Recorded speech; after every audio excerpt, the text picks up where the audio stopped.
तो हेलो दोस्तों, कैसे हैं आप लोग। चलिए क्लास में हम पढ़ते हैं भुगतान संतुलन किसे कहते हैं, जिसको शॉर्टकट में बोलते हैं बीओपी, इंग्लिश में balance of payment. Balance of payment क्या होता है?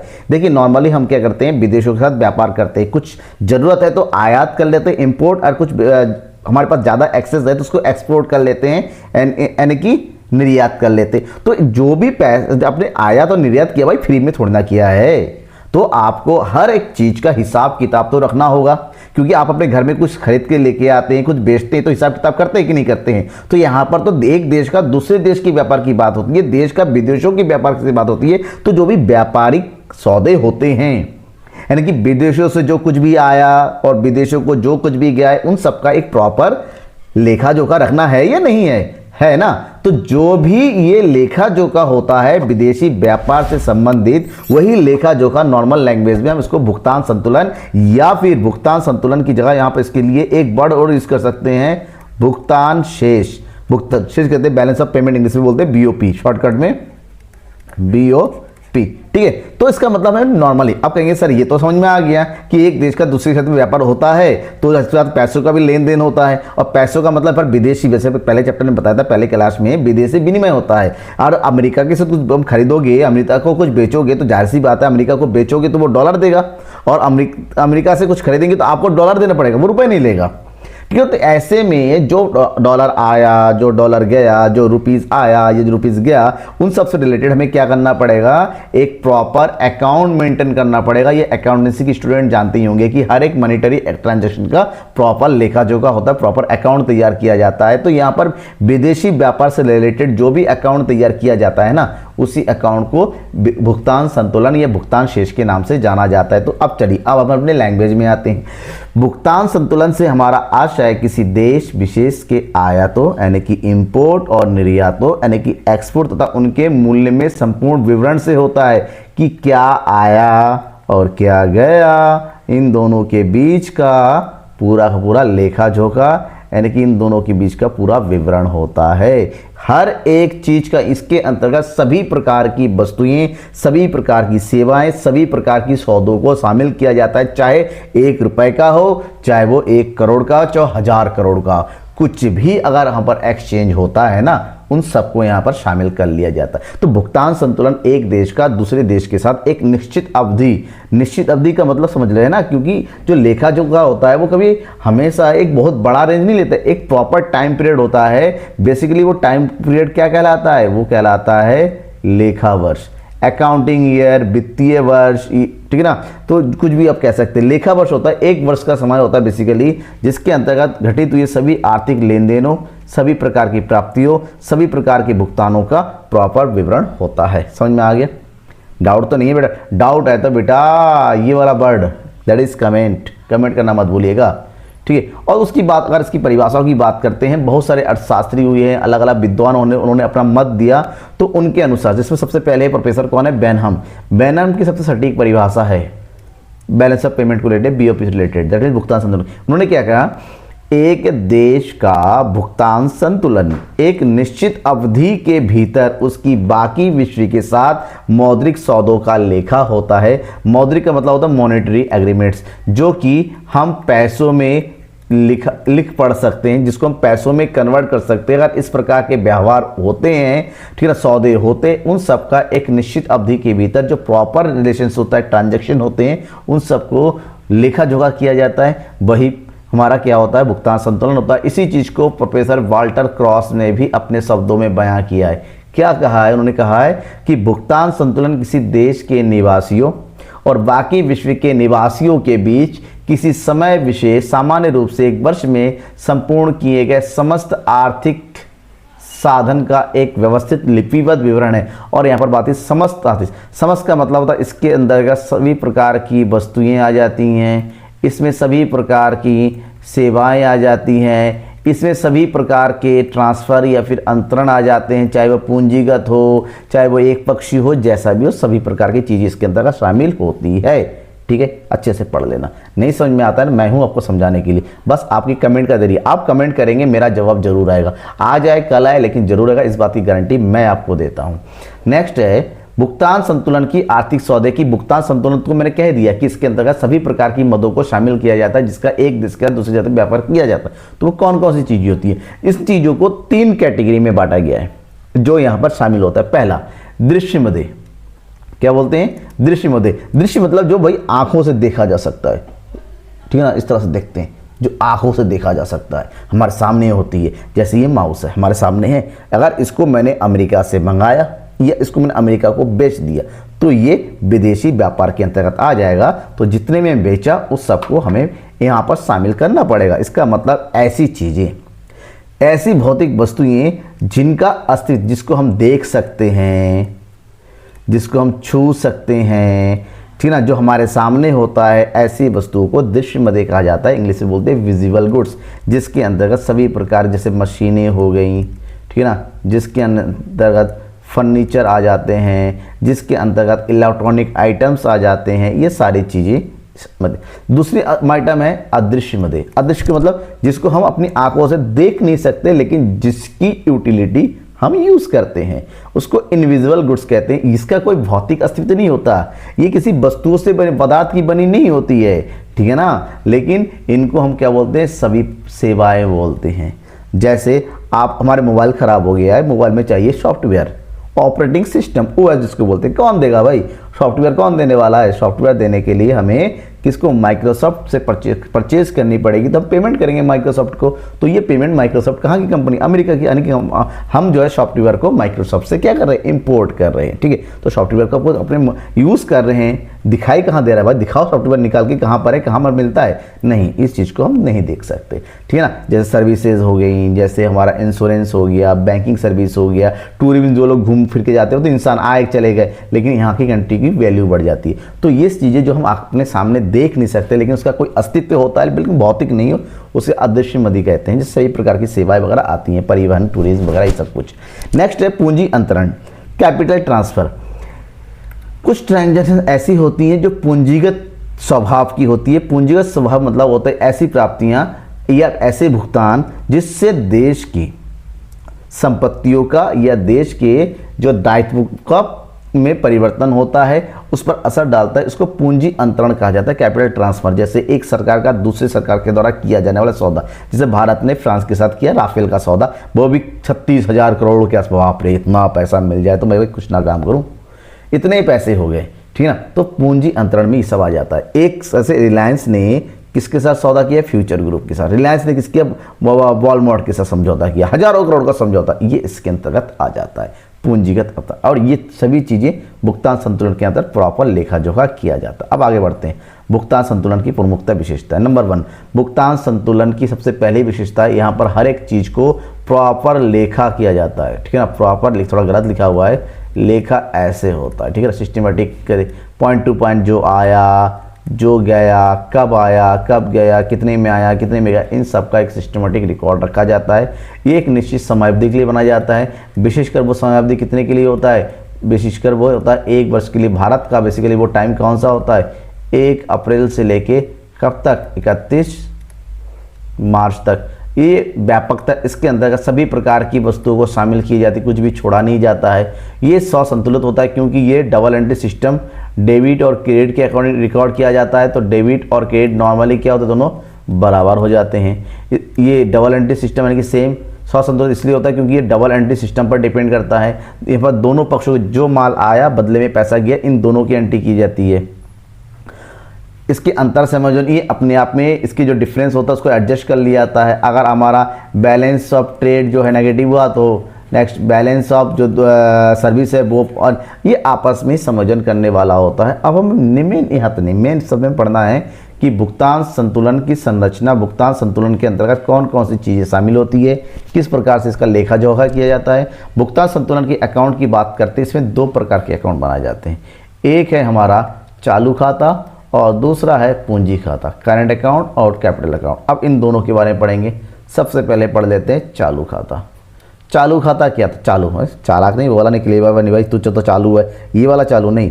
चालू का मतलब होता है एक ऐसा खाता जहां पर देश के उन वस्तु और सेवाओं के आयात निर्यात को शामिल किया जाता है जो कि करंट नेचर का होता है, जो कि डेली नेचर का होता है, जिससे देश की संपत्तियों का, जिससे देश की दायित्वों का कोई भी परिवर्तन नहीं होता है। ठीक है ना, जैसे वस्तु, बेसिकली वस्तु और सेवाएं शामिल होती है इनमें। ठीक है ना, इसके अंतर्गत उन सभी लेन देनों को शामिल किया जाता है जो वर्तमान में वस्तु और सेवाओं के आयात निर्यात के लिए किए जाते हैं, अर्थात इसके अंतर्गत केवल वास्तविक व्यवहार, कितना आया कितना गया, इन सबको शामिल किया जाता है। और वहीं पर चालू मदे में कौन कौन सी चीज़ें शामिल होती हैं इनको पढ़ लेंगे, that is components of current account.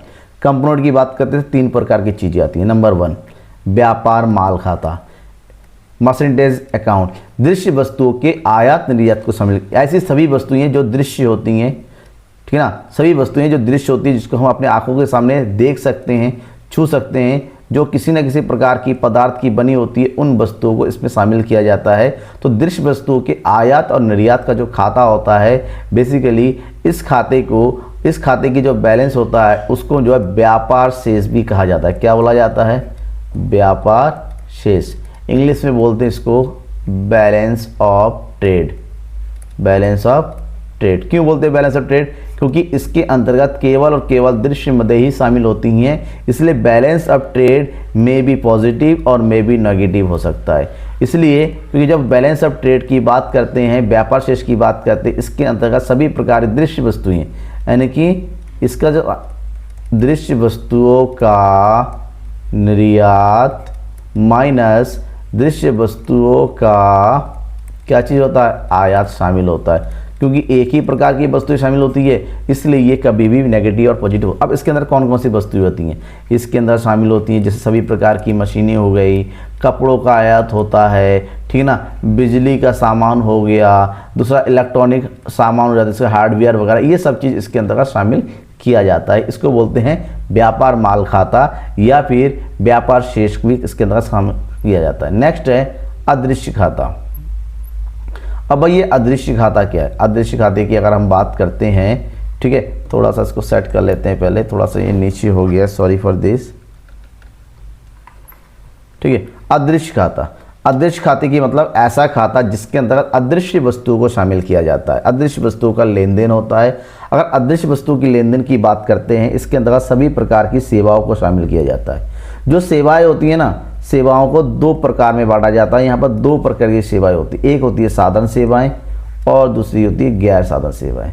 और अगर साधन सेवाओं की बात करते हैं कि ऐसी सेवाएं जो साधनों के रूप में प्रदान किया जाता है, या तो पूंजी प्रदान किया जाता है, या फिर श्रम का एक्सपोर्ट इंपोर्ट होता है, या फिर इसके अंतर्गत क्या आता है? इसके अंतर्गत साहसी का एक्सपोर्ट होता है। इन सब चीज़ों के लिए पूंजी को क्या मिलता है? पूंजी को बदले में ब्याज दिया जाता है। श्रम को बदले में क्या चीज़ मिलता है? श्रम को बदले में मेहनत या वेतन या मजदूरी है, साहसी को लाभ। तो इन सब चीज़ों का लेखा जोखा किया जाता है। लेकिन इन तीनों के अलावा जो दूसरी चीज़ों का एक्सपोर्ट इंपोर्ट होता है, सर्विसेज जैसे परिवहन सेवाएं, ठीक है ना, जैसे बैंकिंग सेवाएं, ठीक है, बैंकिंग सेवा के बाद जैसे सभी प्रकार बीमा हो गया, शिक्षा है, स्वास्थ्य है, ठीक है ना, इसके अलावा इसमें और सॉफ्टवेयर वगैरह जितने भी होते हैं वो सब चीज़ें इसमें शामिल हो जाती है। ये अदृश्य खाते की मध्य के अंतर्गत शामिल होती हैं।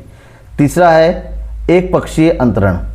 अब एक पक्षीय अंतरण का मतलब क्या होता है? एक पक्षीय अंतर्गत के अंतर्गत ऐसी चीज़ें आती हैं जो या तो केवल जाती हैं या तो केवल आती है, ठीक है ना। इसमें केवल और केवल एक ही तरफा व्यापार होता है, एक ही तरफा लेन देन होता है, लेन होता है या देन होता है। जैसे आपने जो है किसी को चंदा दिया है, उपहार दिया है, निजी प्राइवेट किसी को ट्रांसफ़र किया है, ये सब चीज़ें एक पक्षीय अंतरण के अंतर्गत शामिल किया जाता है। तो ये 3 प्रमुख चीज़ें होती हैं जो चालू खाते के अंतर्गत शामिल होती है।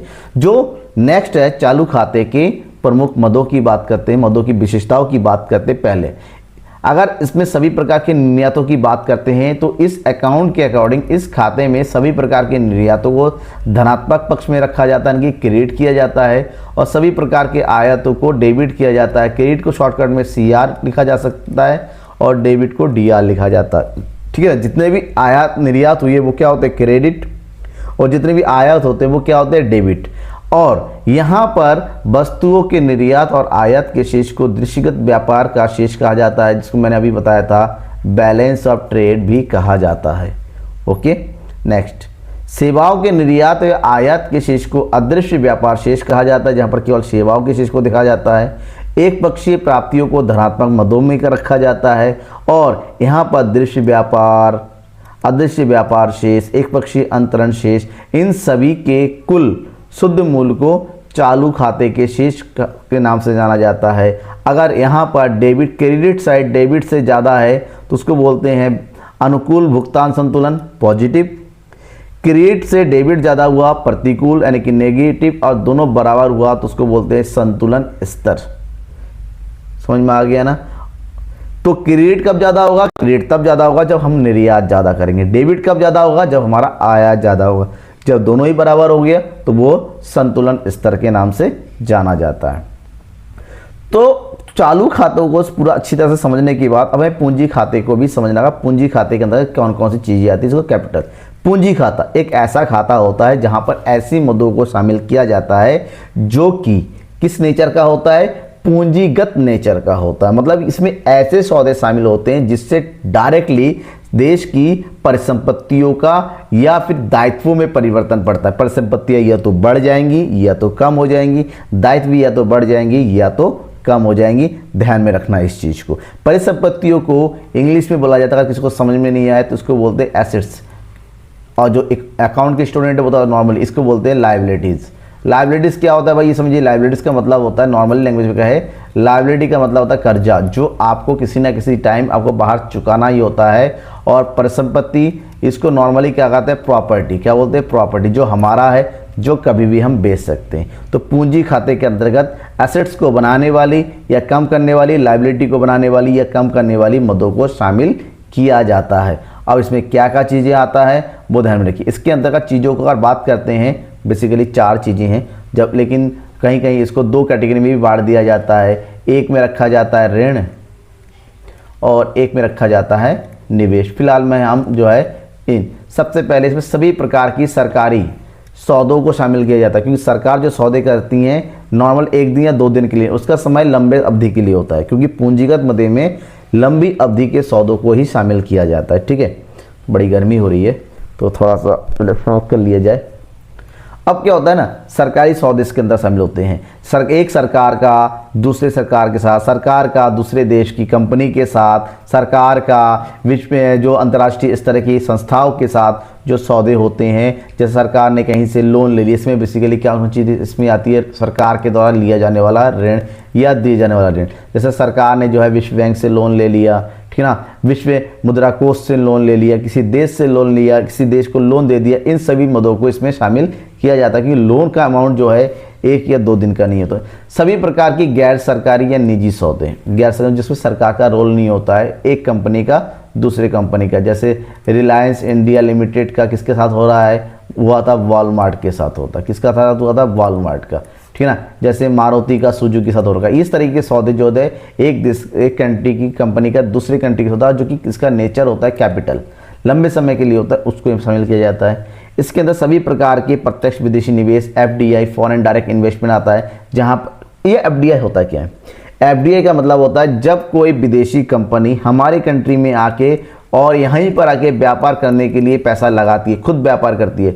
जैसे मैकडोनल्ड हो गया, जैसे आपका डोमिनोज हो गया, ठीक है ना, ये सारी विदेशी कंपनी है, ठीक है ना। होंडा है, फोर्ड है, ये सब जो है विदेशी कंपनी जो हमारे इंडिया में आके व्यापार कर रही है, खुद पैसा लगा के खुद इसको। लेकिन कभी कभी कुछ कंपनी ऐसी भी होती हैं जो खुद व्यापार नहीं करती, पहले से मौजूद कंपनियों पर उनके शेयरों में, उनके अंशों में पैसा लगाती हैं। तो उनके द्वारा किया गया निवेश विदेशी संस्थागत निवेश या पोर्टफोलियो निवेश के नाम से जाना जाता है।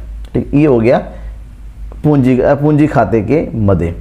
अब एक क्वेश्चन और भी आता है, वो क्वेश्चन क्या, अंतर, भुगतान संतुलन और व्यापार संतुलन में क्या अंतर है। अगर दोनों की अंतर की बात करते हैं, देखिए आपके सामने अंतर है। अंतरों की जब भी बात किया जाएगा तो नॉर्मली आप पॉइंट टू पॉइंट लिखिए, लाइन खींच के उसको 2 भाग कर लीजिए, 2 भाग में अंतर, और कोशिश कीजिए कि अंतरों का आधार भी लिखा जा सके। और अंतरों का आधा लिखना बहुत ज़्यादा ज़रूरी है। क्यों ज़रूरी है? क्योंकि इससे जो है समझ में अच्छे से आ जाता है। ओके, जैसे पहला है विस्तार। विस्तार की बात करते हैं। भुगतान संतुलन व्यापार संतुलन की तुलना में अधिक विस्तृत है, क्योंकि इसमें सभी प्रकार की चीज़ें, जबकि व्यापार संतुलन केवल और भुगतान संतुलन का एक भाग है। इसमें दृश्य, अदृश्य, पूंजीगत, हस्तगत सभी प्रकार की मदों को शामिल किया जाता है, लेकिन व्यापार संतुलन में केवल और केवल दृश्य मदों को ही शामिल किया जाता है। विश्लेषण की बात करते हैं। ये किसी देश की भुगतान स्थिति का संपूर्ण विश्लेषण करता है। इससे विदेशी विनिमय की संपूर्ण मांग और पूर्ति का विश्लेषण किया जा सकता है, लेकिन व्यापार संतुलन में केवल और केवल आर्थिक विश्लेषण ही शामिल हो सकता है कि कितना पैसा आया, क्योंकि इसमें बाकी चीज़ें शामिल नहीं होती है। साम्य की बात करते हैं। भुगतान संतुलन नॉर्मली हमेशा संतुलन में रहता है, लेकिन व्यापार संतुलन संतुलन में रहे या ना रहे, ठीक है ना, कह नहीं सकते। ये अनुकूल भी हो सकता है और ये प्रतिकूल भी हो सकता है। उपयोग की बात करते हैं। इसका आर्थिक विश्लेषण व निर्णय करने की डिसीजन मेकिंग के लिए उपयोग किया जाता है, और इसका कम होता है। आर्थिक विश्लेषणों में इसका निर्णय कम ही होता है, केवल कैलकुलेशन के लिए किया जाता है। भुगतान संतुलन पक्ष में होने पर बहुत सुदृढ़ अर्थव्यवस्था, अगर हमारा भुगतान संतुलन हमारे पक्ष में है, ठीक है ना, इसका मतलब हमारा देश मजबूत है, हम एक अच्छी स्थिति में हैं। वहीं पर व्यापार संतुलन पक्ष होने पर भी आवश्यक नहीं, अर्थव्यवस्था बहुत ज़्यादा मजबूत हो सकता है। हम केवल एक्सपोर्ट करते हो, ज़्यादा करते हो अलग बात है, लेकिन जरूरी नहीं कि इससे आपका देश बहुत ज़्यादा शक्तिशाली भी होगा। नेक्स्ट, विनिमय दर के निर्धारण की बात करते हैं। विनिमय दर का निर्धारण भुगतान संतुलन पर निर्भर करता है, क्योंकि विदेशी विनिमय में कुल मांग और कुल पूर्ति शामिल होती है।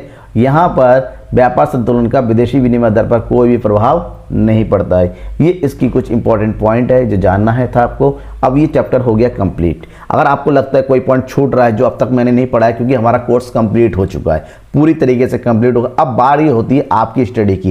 कंप्लीट लिंक, हर एक चैप्टर का लिंक मैंने यहाँ पर डिस्क्रिप्शन में दिया हुआ है। आप डिस्क्रिप्शन में जाइए, जिन्होंने नहीं देखा है पूरा पढ़िए, अपने दोस्तों को जोड़िए। इसके अलावा कोई भी टॉपिक आपका छूट गया है जो आपको एक्सप्लेन आपको समझ में नहीं आ रहा है, वो मुझसे कमेंट बॉक्स में लिख के बताइए। आपको हर एक टॉपिक का एक्सप्लेनेशन आपको जरूर मिल जाएगा। Thank you and bye.